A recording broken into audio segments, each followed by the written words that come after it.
Welcome to Stress Mess, a stressless podcast where the chaos is real, the caffeine is strong, and swearing sometimes happens, and that's okay. I'm Samantha Elizabeth, health and wellness coach, chronic overthinker, and proud BFFs to stress itself. Here we're ditching perfection, embracing unfiltered real talk, and making mindset shifts that might just keep us from screaming into the void. Let's get messy. Hi, Cammie. Welcome to the Stress Mess podcast. I'm going to just let you know, I almost wore yellow. I was like looking through my closet and picking something. Today, I'm joined by someone who has been a huge influence in my own journey, my friend, mentor, and community builder, Cammie Huyse. Cammie is the co-founder of Social Media Breakfast of Houston, which has been connecting small businesses, nonprofits, and social media pros for over 16 years. She's also the founder of Zoetica Media and the Smart Social Mastery Program. In this conversation, Cammie takes us behind the scenes of how SMBHOU started, how it weathered big changes, including the pandemic, and why persistence and consistency are the secret sauce for building a community that truly lasts. Let's dive in. And I'm like, oh, no, I can't wear yellow. I mean, I guess I could have, but we both would be wearing yellow. I love this color that you have, the branding, that you have, for your personal branding and everything. I think it's absolutely wonderful, just because it's recognizable. It is, something that people say, oh, that's Cammie. So welcome. Thank you. Yeah, we would have been matchy. That would have been cute. Yeah. I'd be like, oh, we're both wearing yellow. Well, thank you so much for being on the podcast. I'm just going to let you know, I was a little nervous about having you as a guest on my podcast, just because you are so famous in our communities. I say this, you built such a wonderful connected community. And I wanted to talk about that. I wanted to talk about your, thinking behind that, the start of it, obviously the ups and downs too, because I know there's been lots of ups and downs, especially with COVID, because you built a face-to-face community. So let's talk about that and kind of see where this goes, this conversation. Oh, thank you. Yeah, I know. We're talking about the Social Media Breakfast of Houston, which we've been running for 16 years now. It's kind of hard to believe that much time has passed by. When we first started it, my children were very small, like everybody was under 5. And now I have a 21-year-old, a 18-year-old, and a 16-year-old. So it's kind of the business, and I also have a business called Zoetica Media. So my kids have kind of grown up with me in the business, and and the community, really. So yeah. And I didn't join 16 years ago. I joined in 2016. So that was 9 years ago. Can't believe the 10-year anniversary is coming up for me, but yeah, it's been, something. And then when I joined, I did notice that there was a wonderfully connected community. And in fact, I kept telling people, if you want to know the who's who of social media in Houston, this is the group to be a part of. And I want to talk about, what was the origin of Social Media Breakfast of Houston? How did you get that started? What was I as the kids say now, what's the lore behind it? Yeah, the lore. So in 2000, gosh, she's going to get my years all mixed up, but I was living in San Antonio in 2008. And it's kind of funny because I got married in 2002 to my husband and moved from Washington, D.C. to San Antonio, and then spent 6 years getting into that community. I was on the board of PRSA there. I got some great clients, like really good clients. And then he got a job here in Houston, and he was like, well, we're going to move to Houston. Are you okay with moving to Houston? He just he asked, we talked.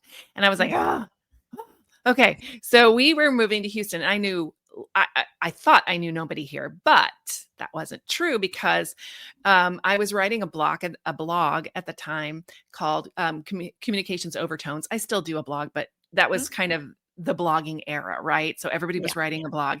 And I had a few people that were reading the blog that lived in Houston.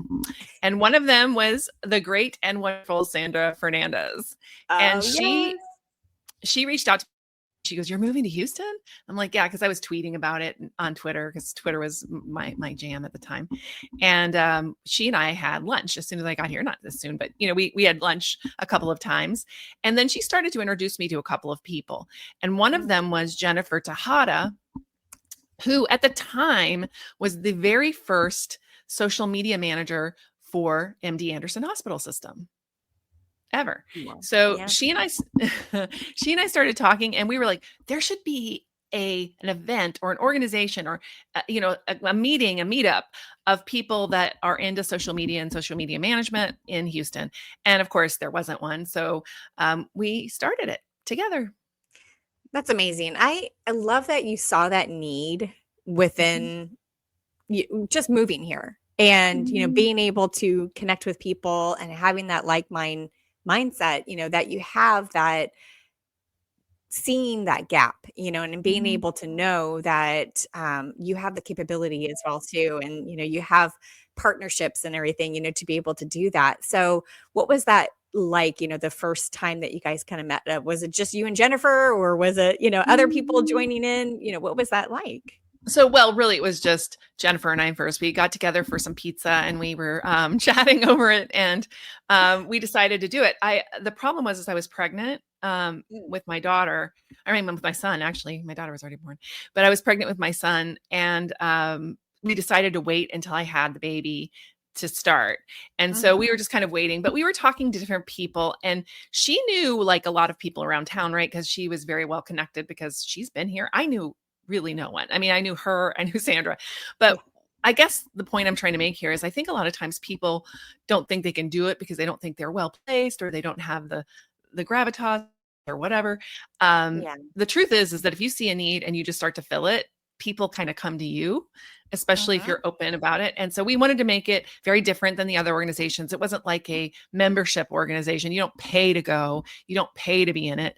We wanted it to be free. We wanted it to be community centered and based. And so a lot of people did come around and help us, and started talking about it. And there was a lot of people that did that. And so some of them don't live here anymore, aren't really in the space anymore. Mark Nathan was one. He's now in Austin, but we're still in touch. And then of course, Brian Person, who started the social media breakfast movement, Mhm. helped us with our logo and that kind of thing. So we did have some help for sure, but Mhm. not like money or like anything Yeah. fancy. We Great. found a coffee shop in Midtown called Coffee Grounds, which was kind of a well-known coffee shop at the time. And we started having our meetings there because they had a back patio. You could fit Mm. about 30 people on the back patio. Wow. So our very first meeting, we filled that patio. 30 people came. Wow, that's amazing. And how did you like send out invites or was it just kind of word of mouth? How did that get started? Well, definitely word of mouth, but I mean, social media, right? Because that's what we Yeah. do. So we Oh, did a yeah. lot of social media. We did, we had a Facebook page. We had a Twitter stream. We did all of that. And so we started there and we quickly outgrew the space we had. Then they moved us out to the drive-through. So we were sitting Mm. underneath the drive-through in Coffee Grounds, and it was really crazy. I mean, we were outside having social media breakfast, and Yeah. then we outgrew that for sure. And there was a space, like it was a strip mall, and there was a space Mhm. beside the coffee grounds that was empty. And so the mall owner said, "Oh, you can use the open space." So we Okay. would go and sit in this open space that had nothing, like nothing in it, and people go next door, get their coffee, and come and bring it. So it was crazy. So we were there for a while, and then we just really had outgrown everything. And and somebody came to us from another restaurant on Montrose, which was called Canopy, which is where I think you ended up being with Yes. us. And we'd done a couple of other things too. We went to Tay House of Tea for a couple of meetings, but we were just really like, we needed a space. Yeah. And Canopy came to us and said, "Hey, why don't you come to Canopy? Because we would like to start a breakfast service." They wanted to start a breakfast service, and they're like, "If Oh, you came, we could like test it out on you and stuff." And we're like, "Yeah." okay. So we went, and she started her breakfast service, and that became like a staple of what she did. She also got a lot of really great catering stuff out of it for the city, and I mean, we were just we were on steroids. We walked into Canopy. Here was the thing about Canopy. It didn't have a screen. It didn't have a sound system. It didn't have any of those things. So I had to go buy a sound system. Somebody had been Oh, lending me their sound system, and I had to buy a yeah. little sound system, which I did. And there was no screen. And so we were like, well, how are we going to get a presentation? Because up until that point, we were just doing presentations. Like somebody would come and give a presentation, just like normal, like what you think about for professional development. Yeah. And then we were like, but this is not going to work here in this space, but we loved the space. So I said, well, why don't we do it like, and I didn't even say podcast style at the time. That wasn't even really a thing. I said, why don't we do it like Oprah Winfrey style, like interview style, like I'll interview people. And Jennifer at the time's like, well, if you want to interview them, because she didn't want to be on stage, although that's very different. She's grown a lot. Yes, she has. Now, but she didn't want to be. And I was like, okay, that'd be great. And so we started doing that, and people loved it. And then by the time you got there, 2016, I decided that we also should probably live stream it. And that came about because there was a bunch of people that moved away from Houston, but one of them, his name was Nick Pappas, and he'd moved overseas, and he said, hey, I would love if you did a recording, because I'd like to, keep up and do what you're doing. And I said, well, okay. And so streaming was sort of new at the time. And we thought, well, let's try that. And so we started streaming. I think it was with Ustream at first. And then we moved to Facebook, because Facebook started letting you stream, like live stream.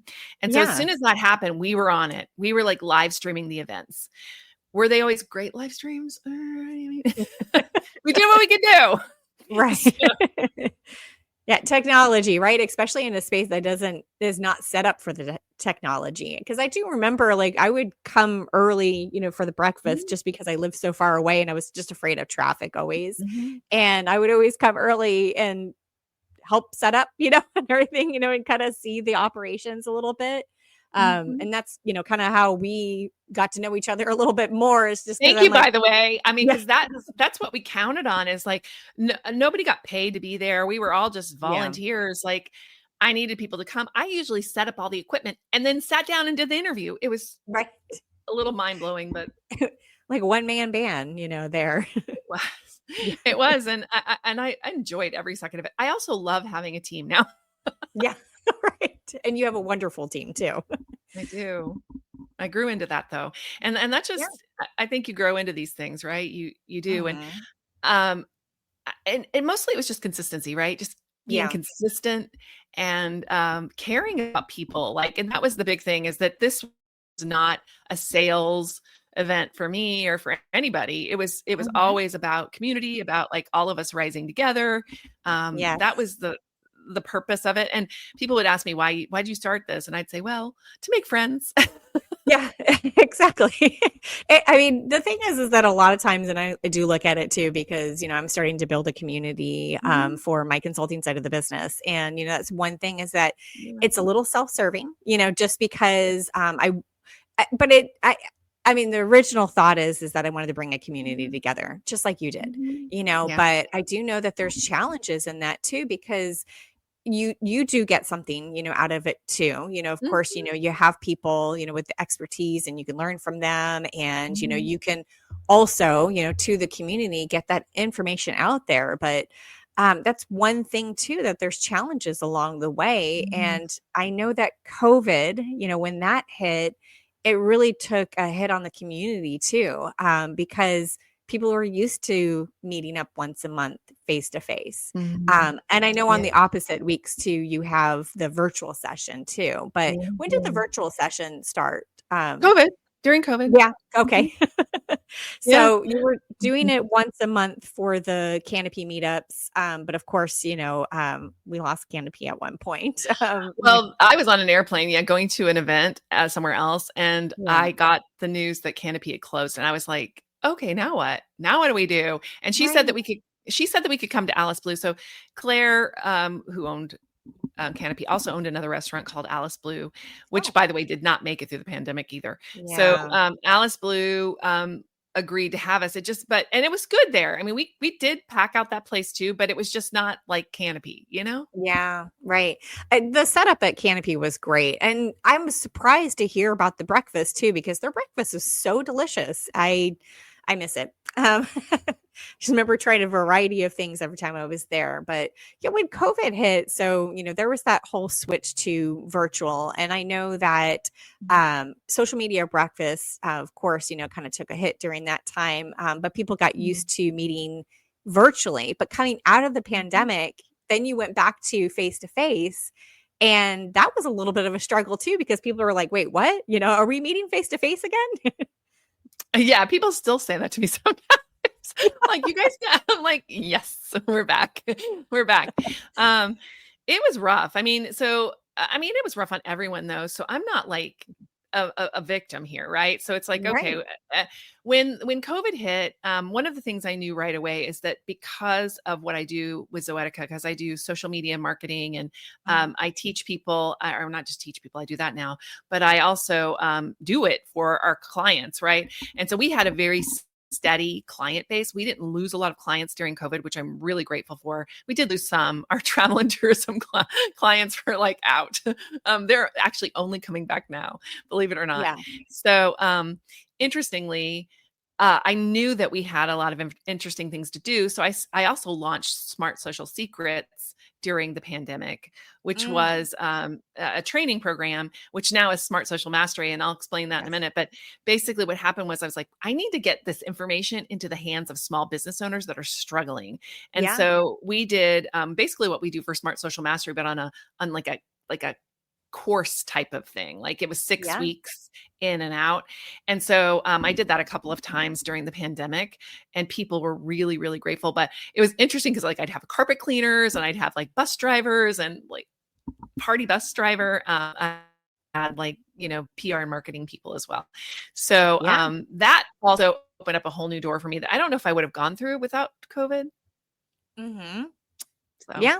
you know, I, I think that's wonderful that, some things, were born, during COVID, the opposite week, times that we get together and we have coffee. What do we call it? The social media breakfast coffee. I forget yeah, what we yeah, call it yes, exactly, the but coffee. Yeah, just it's called the yeah, coffee. just the coffee. SMBHOU coffee. Yeah, yeah. So, I mean, I think that's wonderful to be able to continually to connect with people, Mhm. on a regular basis. Of course, we have the monthly Mhm. meetups, but then you also have workshops too, that you put Mhm. together that are not recorded. You want to talk a little bit about that? Yeah. So what happened with that? And again, it's just a matter of shifting along with your community. So Hmm. again, for me, I'm very persistent. So persistence is probably a really big w- uh, adjective that describes me, my business, how I am. I mean, maybe because the way I grew up, which was crazy, like crazy, crazy, crazy, like changing all the time, parents divorcing, moved to Mm, Louisiana, moved to DC, move here, move there, and just all the things I had to do to get through college. And it was crazy. So I think mhm. because of that, I've just developed a persistence to my Yeah. personality. And I'm like, oh yeah, no, we'll just keep doing it. If you're consistent for long enough, it'll come back, it'll happen. So we started back with social media breakfast in person because Impact Hub reached out to me. Grace Rodriguez reached out to me and said, hey, Mhm. could we partner together? And they had a space. And I was like, but it wasn't a restaurant. So I was like, where's the food going to come from? So there was Right. no food for a while. It's just like, bring your own, because I don't know. We were just getting back together, and it took a while. Like, there was some days we'd have 10, some days we'd have 5. I had 3 or 4 or 5, 6, 10, 12. I don't know. It just took a year or so to come back. And Yeah. as people started coming back, I thought, okay, we've always done social media breakfast this way, this one way, Mhm. but this gives me an opportunity to do something different. So I started Mhm. to add in workshops because Yeah. I thought, here's great. We do the live stream. That's awesome.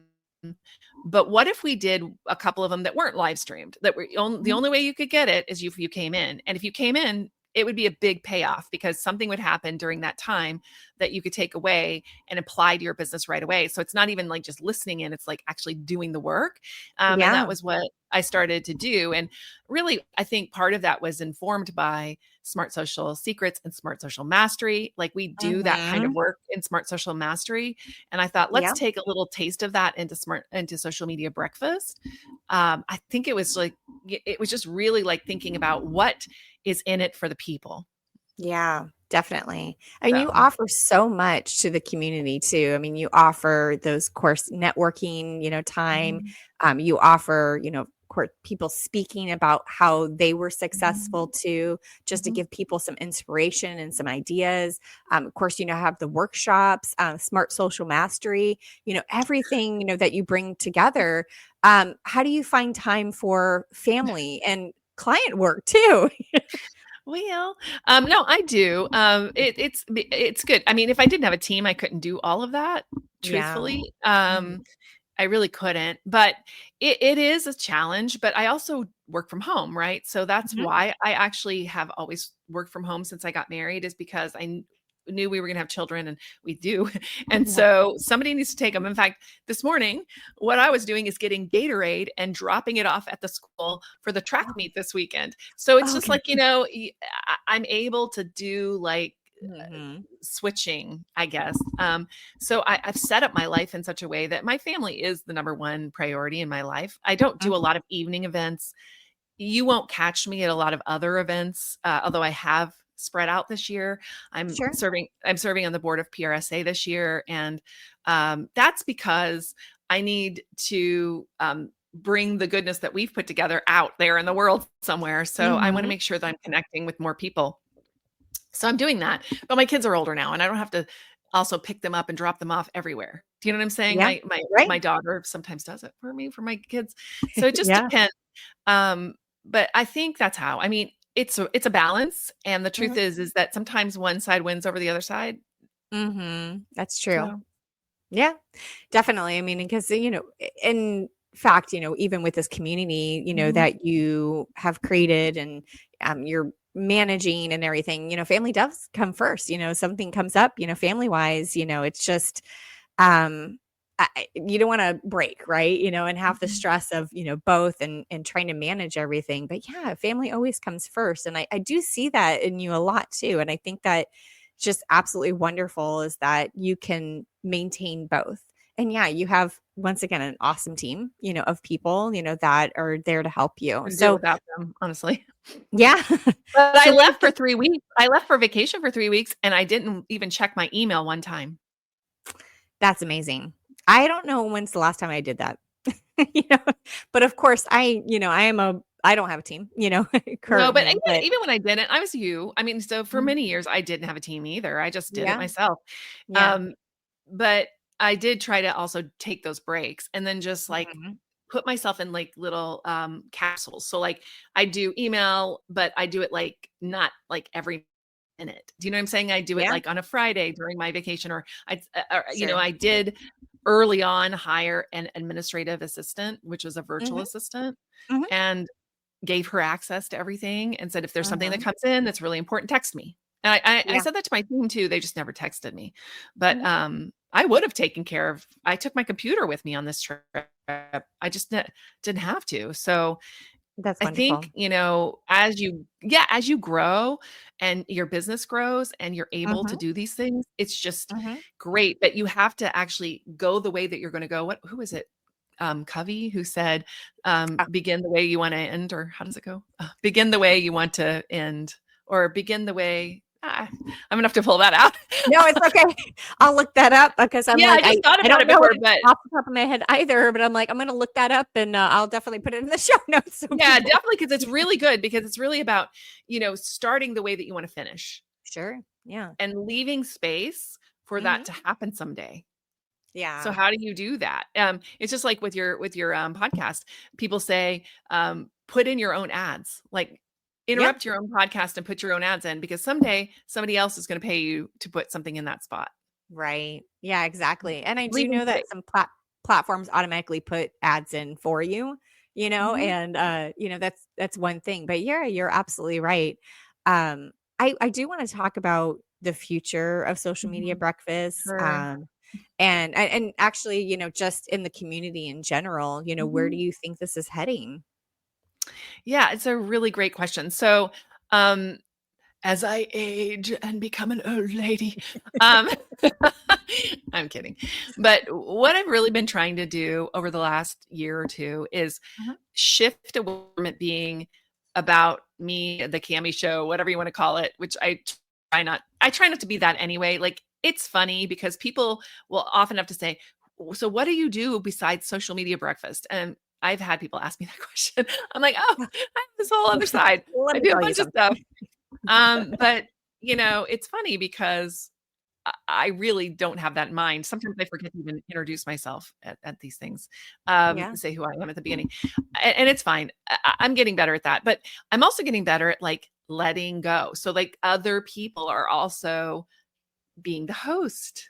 Yeah. Jennifer and I are taking turns. I don't know if you've noticed that. Jennifer and I are Yeah. taking turns, and I've had Jay come in and take over the Mhm. hosting seat one time when both Jennifer and I were kind of like, we can't do this. And so I was like, I know somebody who can do this. I really do. Mhm. And so I feel like this has to become like more of a community endeavor over time Mhm. because I want it to live on beyond me. Do you know what I'm saying? I Yeah. would like it Yeah, to go on absolutely. beyond me.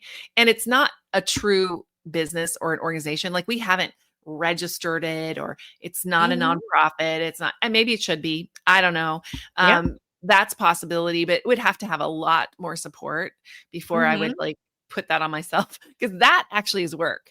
Yeah. Doing the Right. taxes and dealing with all that stuff. I'm like, ugh. Yes. And then Yeah. there's money that will have to be involved and yeah, da, da, da. So up until now, this is what I've wanted to do. I don't know what we're going to do long term, but I do know that we're here and we're both committed. Both Jennifer and I are totally committed to this community Mhm. and making sure, at Mhm. least for the foreseeable future, that this is in place. My Yeah. goal is like 20 years. I mean, so we're at 16. That's three more, right? Yeah. So I would like by our 20th anniversary for it to be very clear what the future of this organization is. Yeah. Oh, that's absolutely wonderful. And I'm really looking Mhm. forward to it. And I'm looking forward to contributing however I can as well too, because um when I found the community, that was something that it really opened my eyes up to social Mhm. media, more than ever. Mhm. And I've learned so much from you, and from others, that you brought in for social media breakfast and the workshops and, everything too. And even being part of Smart Social Mastery too, Mhm. there's just learned so much and it's so vital. And I tell everybody every single time I meet somebody that works in marketing or social media or, PR work and everything, like I always ask them, are you part of like, are you part of social media breakfast? And they're just like, what's that?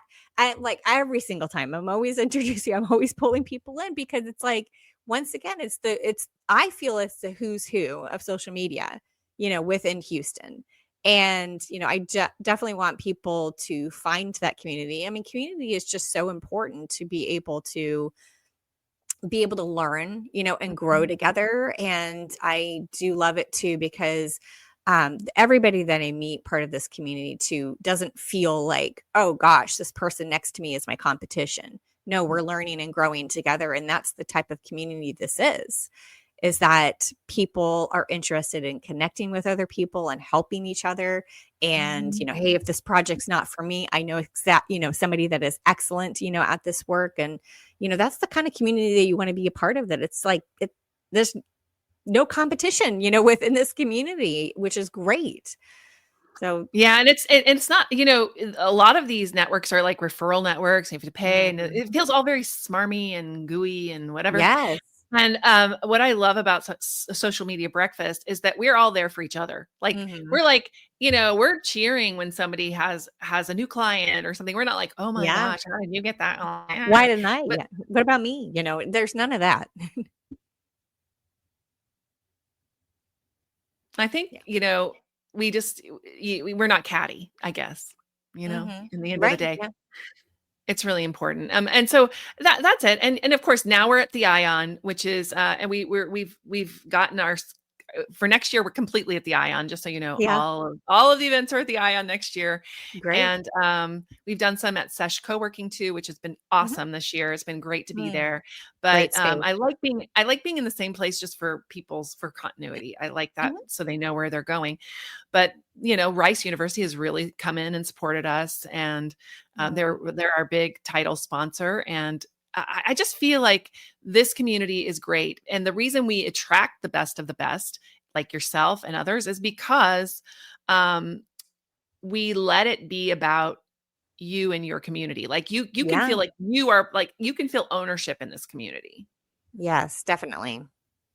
Yeah, and I So, do. I mean, and when you are a part of the community, you do feel, um, that you need to contribute. Not that you need to, you want to.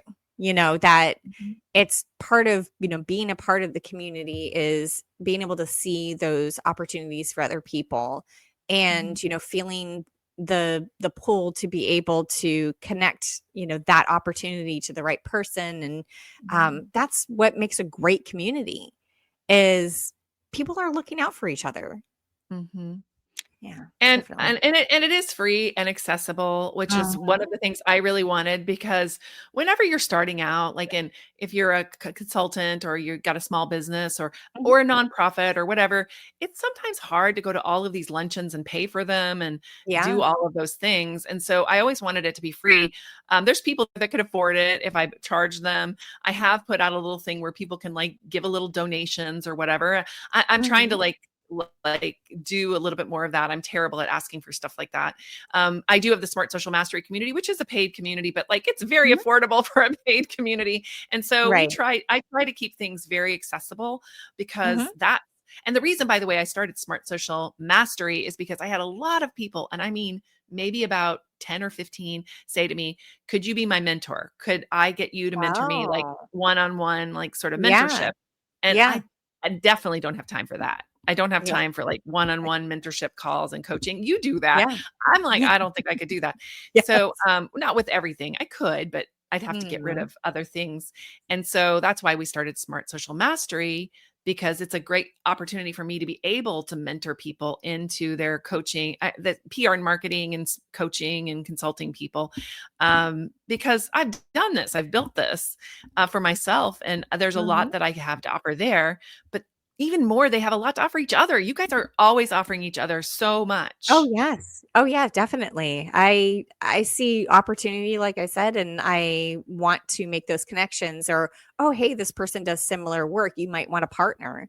And, Mhm, it's those kind of connections that you make within the community, and then you continue to make connections. And like I said, there's so many times, that I meet somebody, that's in mhm, Houston, or even if they're not in Houston too, that work in marketing, PR, social media, or, any, type of related thing that they want to learn, from mhm, this particular community. So thank you so much for putting together this mhm, community and, for continuing it too and having um the resolve, to continue it even through all of the challenges that you've had and, of course, mhm.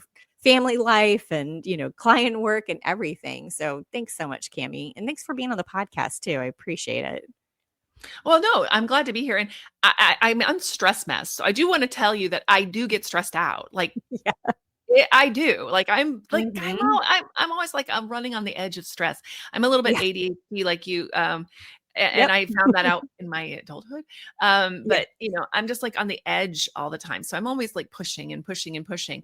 And Yeah. so one of the things that I find great is that if you build around a community, if you build your business with community in mind, Mhm. um, that actually they will lift you up and come around you in those times of stress. Yeah. Um, it's like you've got a built-in, I don't know what you call it, but buffer, Yeah. for yourself.